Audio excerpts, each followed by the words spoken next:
Đàm Tùng Vận tiết lộ phản ứng thể chất của mình khi quay cảnh hôn với Hứa Khải. Khi nhắc đến những cảnh hôn trên màn ảnh, người ta thường nghĩ đến sự lãng mạn, đẹp đẽ, hoàn hảo.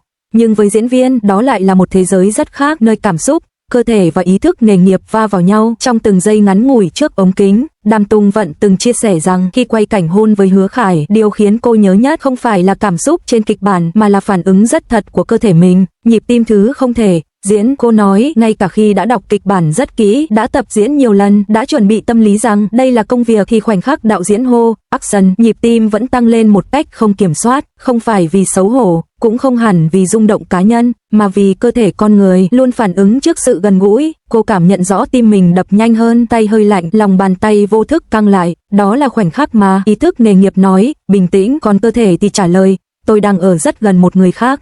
Hơi thở nơi cảm xúc lộ diện rõ nhất. Đàm Tùng Vận nói rằng điều khó kiểm soát nhất chính là hơi thở, không thể giả vờ thở đều, không thể nói, không đùa cợt, không trêu chọc, không phá không khí. Chính sự im lặng ấy khiến cơ thể bớt căng, bởi im lặng ở đây không phải là ngượng ngùng mà là sự tôn trọng. Sau khi máy quay tắt, cô kể rằng sau mỗi cảnh hôn, phản ứng thể chất rõ nhất lại đến sau khi đạo diễn hô cắt, nhịp tim chậm dần, vai buông lỏng, một hơi thở sâu được thở ra mà lúc quay không thể làm. Có những lần cô phải đứng yên vài giây để cơ thể trở lại trạng thái bình thường, và lúc ấy cô mới thật sự nhận ra diễn xuất không chỉ là cảm xúc mà là việc đưa cả cơ thể mình vào vai diễn. Khi nhìn lại, cô thấy điều gì? Nhiều năm sau, khi xem lại những cảnh quay ấy, Đàm Tùng Vận không còn nhớ rõ mình đã hôn như thế nào. Cô chỉ nhớ cảm giác cơ thể mình lúc đó rất thật, không gồng, không giả, không cố tạo ra điều gì quá mức. Và với cô, đó là điều quý giá nhất, bởi diễn viên có thể học kỹ thuật, có thể luyện biểu cảm, nhưng phản ứng thể chất chân thật chỉ xuất hiện khi có sự tin tưởng và tôn trọng lẫn nhau. Đoạn kết nhẹ, Đàm Tùng Vận từng nói nếu phải chọn lại, cô vẫn muốn cơ thể mình phản ứng như ngày hôm đó, bởi đó không phải là sự yếu đuối mà là bằng chứng rằng cô đã bước vào vai diễn bằng tất cả sự thành thật của một con người. Và có lẽ chính vì vậy mà những cảnh quay ấy dù không ồn ào vẫn ở lại rất lâu trong lòng người xem. Khi còn trẻ, fan thường nghe những chia sẻ về cảnh hôn bằng sự tò mò, hưng phấn, thậm chí là mơ mộng.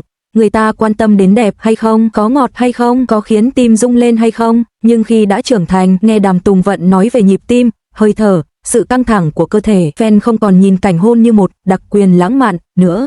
Họ nghe bằng một tâm thế khác, đó là sự thấu hiểu. Fan trưởng thành nhận ra rằng đằng sau một khoảnh khắc vài giây trên màn ảnh là một con người phải điều tiết cảm xúc, phải kiểm soát phản xạ bản năng, phải vừa gần gũi vừa giữ khoảng cách. Có người từng nói, nghe xong, mình không còn xem cảnh hôn để đẩy thuyền nữa, mà để tôn trọng sự nghiêm túc của diễn viên. Fan trưởng thành không còn hỏi họ có rung động thật không, mà bắt đầu hỏi họ đã tin tưởng nhau đến mức nào để cơ thể được thả lỏng như vậy. Và chính câu hỏi ấy khiến cảnh hôn trở nên đẹp hơn, không phải vì ngọt ngào mà vì chân thật và tử tế. So sánh phản ứng thể chất khi quay cảnh hôn lúc mới vào nghề và khi đã đủ chín. Ở giai đoạn đầu, cơ thể của một diễn viên trẻ thường phản ứng rất mạnh, tim đập nhanh vì hồi hộp, hơi thở gấp vì lo lắng, cơ bắp căng vì sợ làm sai, không phải vì rung động mà vì chưa quen việc đứng trước ống kính, chưa quen sự gần gũi bị phóng đại, chưa quen việc mọi phản ứng nhỏ nhất đều có thể bị ghi lại. Lúc ấy, cơ thể thường đi trước cảm xúc, còn lý trí thì chạy theo sau để kịp điều chỉnh. Khi đã trải qua nhiều năm làm nghề, phản ứng thể chất thay đổi rất rõ,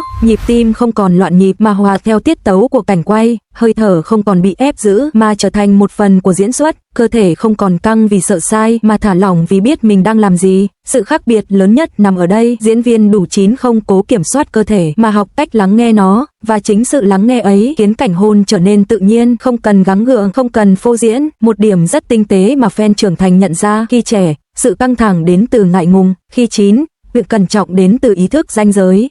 Đó là khác biệt của trải nghiệm, không còn sợ bị nhìn thấy mà sợ làm đối phương không thoải mái, không còn lo mình diễn chưa đạt mà lo cảnh quay có đủ tôn trọng cả hai hay không. Và chính điều này khiến phản ứng thể chất trở nên mềm hơn, nhẹ hơn và an toàn hơn. 4. Fan trưởng thành nhìn thấy gì từ sự thay đổi ấy? Fan trưởng thành không còn so sánh cảnh nào ngọt hơn, họ nhìn thấy hành trình từ một cơ thể căng cứng vì lo lắng đến một cơ thể biết thả lỏng vì tin tưởng, từ một diễn viên trẻ cố gắng làm đúng đến một diễn viên trưởng thành biết giữ đúng. Và họ hiểu rằng sự chín mùi của diễn xuất không nằm ở mức độ thân mật mà nằm ở mức độ ý thức. Đoạn kết là có những chia sẻ khi nghe lúc còn trẻ chỉ thấy bình thường, nhưng đến một ngày đủ lớn người ta mới hiểu việc một diễn viên dám nói về phản ứng thể chất của mình không phải để gây chú ý mà để trả lại cho nghề sự chân thành vốn có. Và có lẽ đó cũng là lý do fan trưởng thành yêu những câu chuyện như thế này hơn, không vì giấc mơ mà vì sự thật dịu dàng phía sau ánh đèn.